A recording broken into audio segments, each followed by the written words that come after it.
welcome. You're with us for a very special conversation as we take a look at India 2030. What's in store? And, we take a look through budget analysis as well. Joining us, a very special guest. We got Vivek Bindra, the founder and CEO of Bada Business. He's a motivational speaker, an inspiration. He's someone who a lot of entrepreneurs look to for guidance. He's broken lots of Guinness records, and I'm sure he'll tell you a lot more about what Bada Business is all about and how you can also really access some learnings through it. But first, Vivek, आपसे पूछते हैं कि 2019 में Prime Minister had laid out about 10 divisions for India 2030. अब आपके क्या suggestions है किस तरीके से इंडिया जाके एक सुपर पावर बन सकता है 2030 तक? What is the growth rate currently looking like? धन्यवाद आबा। फर्स्ट ऑफ ऑल आप एज एन आइडेंटिटी आप एक इंग्लिश स्पीकर हैं और फिर भी आप हिंदी में प्रयास कर रहे हैं, उसके लिए धन्यवाद। Our channel is also Hindi channel. As an identity I am Hindi speaker, तो मैं प्रयास करूंगा कि उत्तर सारे आपको हिंदी में दूं। पहला मैं शुरू करता हूं कि यूएनडीपी के ना एक्चुअली 17 गोल्स हैं। ये महत्वपूर्ण 17 गोल्स हैं। उन 17 गोल्स जो कि भारत को सुपर पावर बनाने में मदद करेंगे, उसमें से 11 में इस समय हम काफ़ी पीछे चल रहे हैं। मैं उदाहरण दे देता हूँ। हंगर है, हेल्थ है, इक्वालिटी ऑफ जेंडर है, सफाई सैनिटाइजेशन है, इसके अलावा इंडस्ट्री इनोवेशन इंफ्रास्ट्रक्चर है, इनइक्वालिटी है। तो अगर इन एरियाज़ में खासतौर से जस्टिस, पीस और strong institution in partnership with these goals, तो ये 11 एरियाज़ हैं जहां हम कमज़ोर चल रहे हैं। मुझे ऐसा लगता है अगर आप ये कह रहे हैं कि भारत को एक सुपर पावर 2030 में देखना चाहते हैं, तो पहला हमें करप्शन खत्म करना होगा। और करप्शन खत्म करने के लिए बड़ा सिंपल तरीका है कि अगर आप जजेस बढ़ा सकें। अभी right now we have about 20 जजेस per 10 lakh people, and if you can take it to 50 जजेस पर 10 लाख पीपल, तो जजमेंट जल्दी आएगा। यूएस में आप देखते हैं कि जजमेंट बहुत जल्दी आता है, 9 महीने में आता है या 9 साल में आता है। जितना जल्दी जजमेंट आएगा उतना आदमी चिंता करेगा अपराध करने से पहले। दूसरा, मुझे लगता है कि स्टेट्स को बड़े स्ट्रॉन्ग पीएनएल की तरह इंसेंटिवाइज करके ड्राइव करना चाहिए, जिससे स्टेट्स अगर अच्छा परफॉर्म करेंगे तो कंट्री अच्छा परफॉर्म करेगा।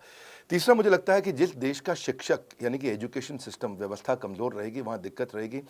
तो अगर हम फैकल्टीज़ को गवर्नमेंट स्कूल के अंदर इंसेंटिवाइज करें उनके बच्चों की परफॉर्मेंस के बेसिस पे, तो रिजल्ट्स बहुत अच्छे आ सकते हैं। कि जितने बच्चे आपकी क्लास में सरकारी स्कूल के अंदर अच्छा परफॉर्म करते हैं, बेसिस हम सरकारी स्कूल के टीचर्स को भी इंसेंटिवाइज कर सकें। टीचर ट्रेनिंग बजट को बढ़ाना चाहिए। मुझे लगता है कि गवर्नमेंट ने को पॉलिसी मेकिंग में इन्वॉल्व होना चाहिए और कॉर्पोरेट को ही खाली बिजनेस करना चाहिए। Railways, airline, oil and gas को प्राइवेटाइज कर रहे हैं, इसको कई लोग बुरा मानते हैं, मेरी नज़र में बहुत अच्छा है। स्कॉलरशिप मुझे लगता है बच्चों के लिए 1 लाख करोड़ का, जिससे मेरिटोक्रेसी को हम आगे बढ़ाएं। इसके अलावा ब्यूरोक्रेट्स कभी कभार थोड़ा स्लो रह जाते हैं, बहुत इंटेलिजेंट होने के बावजूद। अगर उनको स्टिक इन कैरेट मॉडल में, उनका स्टिक तो बहुत मजबूत है, सीएजी भी तंग करता है, सीवीसी भी करता है, सीबीआई भी करता है, इतना ऑडिट होता है, इतना चेक होता है, पर अगर वो कुछ अच्छा करता है ब्यूरोक्रेट, तो उसको कोई कैरेट नहीं है। अगर वो कुछ बड़ा अचीव करेगा तो कुछ तो कोई पूछता नहीं है, कोई तारीफ नहीं होती है, तो उसको कैरेट भी देना है स्टिक के साथ साथ, वो बहुत ज़रूरी है। और फाइनली मैं कहूँगा कि आप लेबर इंटेंसिव बिजनेस में आप आउटकम ड्रिवन इंसेंटिवाइजेशन लेके आते हैं, हेल्थ केयर को अफोर्डेबल बनाते हैं। बेसिकली ये मेरा एक बड़ा फेवरेट सब्जेक्ट है। रेड टेपिज्म को अगर रेड कारपेट कर सकें, अगर आप बिजनेस को इंसेंटिवाइज कर सकें लर्निंग के साथ में, टैक्सेस को थोड़ा रैशनलाइज कर सकें, ये कुछ मेरा फेवरेट सब्जेक्ट है। तो इसमें मैं ज़्यादा बात भी करता हूँ और काफ़ी ज़्यादा बात करता हूँ। मुझे लगता है कि I will answer more in your next questions. जी, India is producing so many unicorns. हर 9 दिन के करीबन एक नया यूनिकॉर्न शेप ले रहा है। But when we take a look at ease of doing business और ईज ऑफ स्टार्टिंग बिजनेसेस, हम फिर भी बहुत पीछे हैं। ये कैसे सॉल्व हो सकता है? बहुत अच्छा। मैं उत्तर से पहले बता दूं, ना पक्ष ना विपक्ष। I will not actually favour any government, I will only talk about the main principles which are important. Ease of doing business के अंदर हम 63 हैं, आपने ठीक बोला, आउट ऑफ 190 कंट्रीज। लेकिन स्टार्टिंग बिजनेस में यानी कि हम शुरू करने ही नहीं दे रहे हैं अपने बिजनेसेस को भारत के अंदर। आज माइक्रो एंटरप्रेन्योरशिप जो गाँव के अंदर या 1 लाख की पॉपुलेशन के छोटे इलाकों में किया जा सकता था, उसमें हमारी रैंक 136 है, 190 देशों में, बहुत पीछे हैं। सिंगल विंडो क्लियरेंस की मुझे लगता है काफ़ी कमी है। रेस्टोरेंट शुरू करने के लिए 45 डॉक्यूमेंट चाहिए आपको, लेकिन गन खरीदना बहुत आसान है हमारे देश में। गन के लिए आपको कम लाइसेंसेस चाहिए होते हैं। टैक्सेस भी इस समय लोग नहीं पे कर रहे हैं। 115 रैंक आ रही है 190 देशों के बीच में। और सबसे ज़्यादा बुरा जो मुझे हमेशा लगता है वो है एनफोर्सिंग कॉन्ट्रैक्ट, यानी कि ईमानदारी, यानी कि कॉन्ट्रैक्ट किया है तो उसको पूरा किया जाए, जो वचन दिया उसको निभाया जाए। उस मामले में प्राइवेट कंपनीज भी बहुत पीछे रह गई हैं। इंडिया जो है इसमें काफ़ी पीछे देखा जा रहा है। तो ये अगर आपको चाहिए कि हम स्टार्टअप्स को इम्प्रूव करें तो पहले ये समझते हैं कि ये देखो, आदमी वहीं फोकस करता है जहां पे उसको लगता है कि रिजल्ट आएगा, और स्टार्टअप्स में रिजल्ट आ रहा है, ऑलरेडी बहुत अच्छा रिजल्ट आ रहा है। India is the third largest ecosystem. 60,000 हमारे देश में स्टार्टअप्स हो चुके हैं और $42 बिलियन पिछले साल के मुकाबले, जो कि $11 बिलियन था, इस साल हमने $42 बिलियन हमने रेज किया है, नियरली 4 टाइम्स, 4 गुना ज़्यादा फंड रेज किया है। 46 यूनिकॉर्न नए ऐड हो गए हैं, यानी कि 90 यूनिकॉर्न है, हर 9 दिन में एक यूनिकॉर्न बन रहा है। पर जो टैक्स हॉलिडे सरकार ने दिया, मुझे लगता है वो कमज़ोर है। जो टैक्स हॉलिडे सरकार ने एक्सटेंड किया, मुझे लगता है कि क्योंकि जो स्टार्टअप है वो पहले तो लॉस में ही रहता है। आपने 3 साल का उसको टैक्स का बेनिफिट दिया, 3 साल बाद वो प्रॉफिट में आता है, टैक्स ले लेते हो। तो अगर उसको एक्सटेंड कर सकें, दुबई में टैक्स हॉलिडे 50 साल का है, एटलीस्ट इसको 5 साल एक्सटेंड किया जाना चाहिए था, उससे बेनिफिट होता। अब इन्वेस्टर स्टार्टअप में, उसको भी कुछ फायदा मिलना चाहिए। इन्वेस्टर अगर बॉम्बे स्टॉक एक्सचेंज में कहीं जाकर के वहां इन्वेस्ट कर रहा है तो उसको लॉन्ग टर्म गेन पे यहाँ पे 10% का टैक्स है और स्टार्टअप इकोसिस्टम में 20% है। मुझे लगता है इसको रैशनलाइज करना चाहिए। सिंगापुर में जीरो कैपिटल गेन पे टैक्स है, इसीलिए सिंगापुर कई जगहों में बहुत अच्छा है हमसे।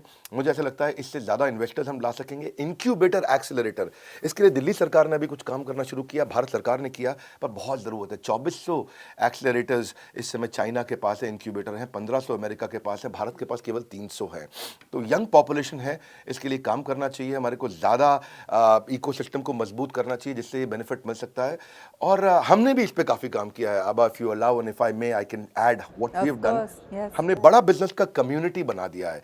आप देखते हैं कि फेसबुक है फ्रेंड्स फैमिली के लिए, इंस्टाग्राम है पिक्चर शेयर करने के लिए, यूट्यूब है, लिंक्डइन जॉब्स के लिए है, ट्विटर इस समय पॉलिटिकल सोशल ओपिनियन के लिए है, लेकिन एंटरप्रेन्योर्स के लिए कोई कम्युनिटी नहीं है। सिलिकॉन वैली से कम्युनिटीज इंडिया आई है, इस बार पहली बार भारत से कम्युनिटी पूरी दुनिया जा रही है। हमने एक फेसबुक, एक लिंक्डइन बना दिया है एंटरप्रेन्योर्स के लिए। हमारी बड़ा बिजनेस ऐप, जो नई ऐप हमने अभी लॉन्च किया है 1 महीना पहले, उसको लोग डाउनलोड कर रहे हैं।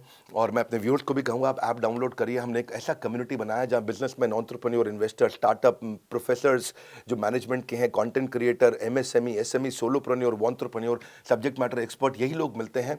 और इनको हम लोग, इनका रेपुटेशन, इनका रेवेन्यू, इनका रिलेशनशिप हम बढ़ा रहे हैं। और क्योंकि रेलेवेंट ऑडियंस नहीं थी एंटरप्रेन्योर के लिए कोई, फेसबुक में सब फ्रेंड्स एंड फैमिली थे। कोई लोकल लैंग्वेज में लीड जनरेट करना है, उनको बिजनेस को बड़ा करना है, उसके लिए कोई सपोर्ट नहीं था।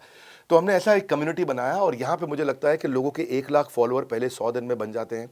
लोग बहुत तेज ग्रो कर रहे हैं। ये हमने एक फ्री कम्युनिटी है बेसिकली, जैसे फेसबुक करता है, जैसे लिंक्डइन काम करता है, ऐसे ही हमने बड़ा बिजनेस ऐप बना दिया है। तो यहाँ पे आप आके management, investing, technology, manufacturing, motivation, HR, legal, strategy, execution, सब कुछ सीख सकते हैं। यहाँ पे आकर के लोग काफ़ी कॉन्टेंट बना रहे हैं, डाल रहे हैं यहाँ पे, और लोगों को बेनिफिट मिल रहा है। विवेक जी, बजट के दौरान ऐसे कैसे चेंजेस आ सकते हैं जो हमको इन सारी चीज़ों की तरफ और बढ़ा सके? You know, it's said that MSMEs are the backbone of the country. Has the budget or any of the initiatives that have been mentioned suggested that they can strengthen the MSME infrastructure? MSME infrastructure के लिए thank you very much for this question, is very important, क्योंकि backbone है। आपने जैसा बताया अभी आभा जी, 2 लाख करोड़ का इस समय एलोकेशन किया गया है कोलैटरल फ्री लोन के लिए। Emergency credit line guarantee scheme है, उसको भी 50,000 करोड़ का एक्सपेंशन मिला है, 2023 तक किया गया है। ये देखने में अच्छा है, लेकिन प्रोवाइडेड अगर ये लोन लोगों को मिल सके। बैंक इस समय लोन दे नहीं रहा। आपकी 59 मिनट्स की भी स्कीम है। ओवरऑल अगर आप इकोसिस्टम को समझें, क्योंकि आपने एमएसएमई की बात किया है, तो मैं ये बताना चाहूँगा कि 3.5 करोड़ एमएसएमई है चाइना के अंदर और हमारे पास 7 करोड़ एमएसएमईज हैं। हम उनसे डबल हैं, लेकिन उनका कंट्रीब्यूशन जीडीपी पर 60% है और हमारा 30% है, यानी कि हम हाफ हैं कंट्रीब्यूशन के मामले में। इसको टोटल देखेंगे ध्यान से तो ये 1/4 हो जाता है। आज अगर आप देखोगे 18,000 एमएसएमई हर दिन चाइना में शुरू हो रहे हैं, हमारे देश में 1,000 शुरू हो पा रहे हैं। कहाँ 18,000 पर डे, कहाँ 1,000 एमएसएमई पर डे।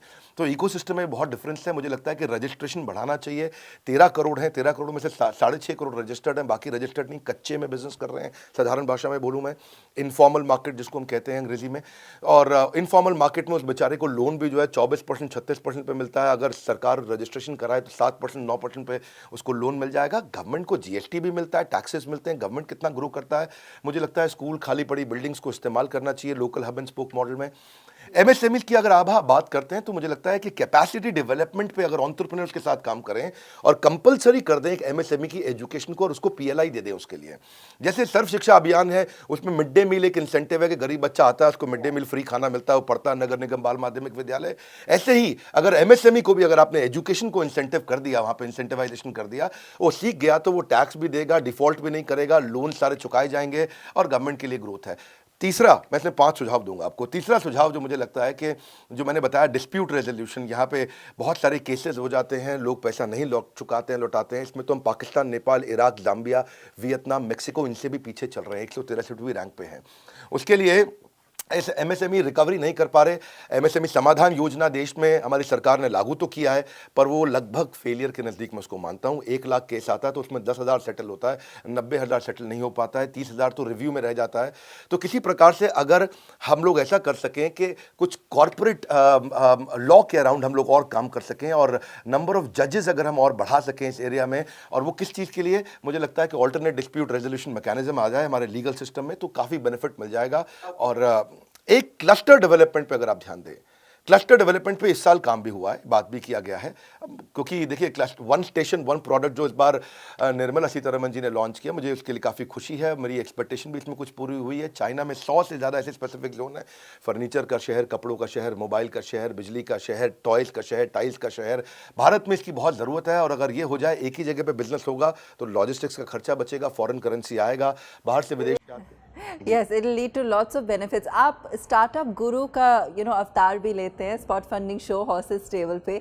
ऐसे प्लेटफॉर्म कैसे चेंज कर सकते हैं बिजनेसेस का फ्यूचर? फंडिंग इज अ की प्रॉब्लम फेस्ड बाय स्टार्टअप्स, जैसे सबको पता ही है।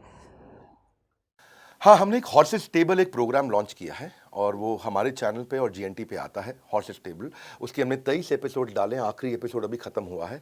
फंड रेजिंग के लिए ये on the spot reality funding show हमने लॉन्च किया। 23 एपिसोड्स में हमने करोड़ों रुपए का फंड एक स्टार्टअप को दिया।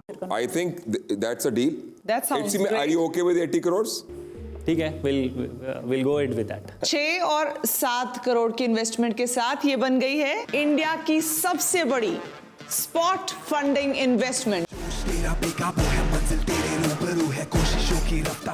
सोचो आप, सिंपल भाषा में एक आम आदमी को ये लगता है कि मेरे को आइडिया देके पैसा मिल सकता है, कितनी बड़ी बात है। So we are creating that hope. हम लोग भांग से प्रोडक्ट्स बनाते हैं। We manufacture charcoal briquette. हमारे मास में एक एक्सजेल फैन यूनिट है। हम लोग गधी के दूध से ब्यूटी प्रोडक्ट्स बनाते हैं। सुनील शेट्टी जो बॉलीवुड के एक्टर है, उनका production company TV today network और बड़ा बिजनेस, इन तीनों की पार्टनरशिप में हमने इसको लॉन्च किया। हॉर्सेस टेबल, जो जीता वही सिकंदर, भारत का सबसे बड़ा रियलिटी फंडिंग शो। यहाँ पे आपको मेंटर, कोच, एडवाइजर, पैसा, स्टार्टअप गुरु सब मिलते हैं। मेरा रोल एक स्टार्टअप गुरु का है इसमें। मैं आता हूँ एज ए स्टार्टअप गुरु, यहाँ पे आकर के आप क्राई नहीं करेंगे, दोबारा ट्राई करेंगे। आप स्ट्रांगली मेंटल होने की जगह जहाँ हो जाते हैं लोग, आप मेंटली स्ट्रांग हो जाएंगे। आपके लिए होपलेस एंड आपको एंडलेस होप क्रिएट करके देगा। देखिए जो फंडिंग है ना, वो मिल नहीं पा रही है लोगों को। एंजल इन्वेस्टमेंट में मिलने में कितना तकलीफ आ रहा है आज। Lead angel, India angel, Mumbai angel, Chennai angel, बहुत कुछ है, लेकिन 2% लोगों को पैसा मिलता है। इसीलिए हमने इसको चालू किया और इसमें स्मार्ट कैपिटल मिल रहा है। बड़ा बिजनेस आकर के लाइफ टाइम मेंबरशिप देता है, ट्रेनिंग देता है, कोर्सेज देता है स्टार्टअप्स को। आज इन्वेस्टर्स आपके साथ इन्वेस्ट करें या नहीं करें, मैं आपको पर्सनल मेंटरिंग के लिए जरूर इन्वाइट करूंगा। हम आपको अपने प्लेटफॉर्म पे प्रमोट करेंगे ताकि आप अपने स्त्री प्लेटफॉर्म को आगे लेके जाएं और महिलाओं को और एम्पावर करें। मैं आपको हमारे 75 डिफरेंट प्रॉब्लम सॉल्विंग कोर्सेज हैं हमारे, आपको लाइफ टाइम मेंबरशिप के साथ वो अपनी तरफ से कॉम्प्लीमेंट्री ऑफर करना चाहूंगा। तो ये हमने काफ़ी काम किया इसके अराउंड और आई थिंक वो लोगों ने वीडियोस को बहुत पसंद किया। मैं व्यूअर्स को बोलूँगा कि 23 एपिसोड हैं, इनमें कुछ एपिसोड्स तो बहुत इंस्पिरेशनल है, आप जाके देखना चाहिए। आप जीएनटी पे या हमारे चैनल पे देख सकते हैं। एक बहुत करेज मिलता है और सीरियस प्रोग्राम है। मतलब ऐसा नहीं है कि हमने इसको बड़ा एक बिग बॉस टाइप हो हल्ला किया है। एक सीरियस कॉन्टेंट हमने यहाँ आकर के बिल्ड किया है कि जिसमें आप देखें कि एक एक्चुअली क्या है, आज स्टार्टअप को पता चल जाता है कि इन्वेस्टर्स कैसे बिहेव करेगा और इन्वेस्टर से मुझे मांगना क्या है, इक्विटी देनी कैसे है। ऑल राइट एंड आखिरी में मैं आपसे ये भी पूछना चाहूँगी कि जॉब क्रिएशन सबके माइंड पे है, सबसे इम्पोर्टेंट है। आपको लगता है कि बजट ने इस बारी इसको ठीक से एड्रेस किया है? आगे जाके हमारे कंट्री पे इम्पैक्ट क्या हो सकता है, ग्रोथ पे क्या हो सकता है? और आप बड़ा बिजनेस पे भी इतना सब कुछ करते हैं एंटरप्रेन्योरशिप के लिए, स्किलिंग के लिए, तो कैसे ये सब चीज़ें आगे जाके और आगे बढ़ के इकोसिस्टम को इम्प्रूव कर सकती हैं? दो प्रश्न हैं आपके। एक, गवर्नमेंट ने क्या किया इस बार जॉब क्रिएशन के लिए, दूसरा बड़ा बिजनेस क्या करता है। पहले मैं गवर्नमेंट का बता देता हूं। गवर्नमेंट जॉब क्रिएशन के लिए अपस्किलिंग, रीस्किलिंग बहुत कर रहा है। 3,000 करोड़ रुपए इन्वेस्ट करता है, लेकिन केवल 2% स्किल्ड लेबर है। इसका मतलब क्या हुआ? चाइना में 30% स्किल्ड है, इंडिया में 2% है। इसका अर्थ क्या हुआ? इसका अर्थ यह हुआ कि हमारे प्रोग्राम्स इफेक्टिव नहीं है। तभी आप देखते हैं कि टिम कुक आके पब्लिकली स्टेटमेंट देते हैं कि क्राफ्ट्समैनशिप और सोफिस्टिकेशन लेबर की मुझे चाइना में मिलती है, इसलिए मैं चाइना में ही काम करना चाहता हूँ, वहाँ फैक्ट्री लगाना चाहता हूँ। तो यहाँ पे जो है ना, इफेक्टिव नहीं है हमारा प्रोग्राम। इफेक्टिव अगर उसे करना है तो आपको रिफॉर्म लेके आना है, पैच वर्क नहीं। और रिफॉर्म के लिए आपको ईज ऑफ डूइंग बिजनेस पे काम करना चाहिए। ईज ऑफ डूइंग बिजनेस के लिए मैं अगर क्विक आपको 7-8 आइडियाज दे सकूं, पहला, रजिस्ट्रेशन को तेज करना चाहिए। दूसरा, बिना बात के रेगुलेशन से उनको हटाना चाहिए। तीसरा, जैसे आधार है ऐसे ही बिजनेस का यूनिक एंटरप्राइज नंबर होना चाहिए। अगर बिजनेस का यूनिक एंटरप्राइज नंबर होगा तो ये नहीं कि अभी जीएसटी लेके आ, अभी पैन नंबर, अभी ये नंबर, अभी वो नंबर, अभी ऐसा नंबर, एक नंबर सारा काम हो जाए। अब मैं इसके बाद बोलूंगा कि कमर्शियल कोर्ट ले आएं। कमर्शियल कोर्ट्स आ जाते हैं तो डिस्प्यूट फटाफट खत्म होते हैं, ज़्यादा बढ़ने चाहिए। कंप्लायंस से सारे के सारे विंडोज़ पे अलग अलग ना जाना पड़े, डिजिटलाइज हो जाएं। अब अगर इंस्पेक्टर राज हुआ करता था पहले, हाँ, उसमें क्या है, आपको अगर इंस्पेक्शन भी करना है तो वो भी डिजिटल हो जाए। ऐसा नहीं कि हमारे ऑफिस को इंस्पेक्शन करने आ रहा है। सिंगल विंडो हो जाए कि एक ही जगह जाकर के मेरा बिजनेस चालू हो जाए। ऐसा नहीं कि मुझे 50 जगह जाना पड़े। लोन्स एंड ग्रांट इजी मिल जाए, अपने आप बिजनेस बड़ा होगा। और आपने पूछा हमारा क्या रोल है। देखिए, हम एक प्लेटफॉर्म है जो एंटरप्रेन्योरशिप सिखाते हैं, और इसीलिए हम इसी तरीके के शोज भी लेके आए, जो मैंने आपको बताया है कि हॉर्सेस टेबल जहाँ फंडिंग मिल रहा है। आज हमारे 100 से ज़्यादा कोर्सेज हैं। आज हमारे 80 बिलियनियर प्रोफेसर्स हैं और 500 सब्जेक्ट मैटर एक्सपर्ट्स मिलकर के पढ़ा रहे हैं, सिखा रहे हैं। 32 मिलियन का सब्सक्राइबर बेस है।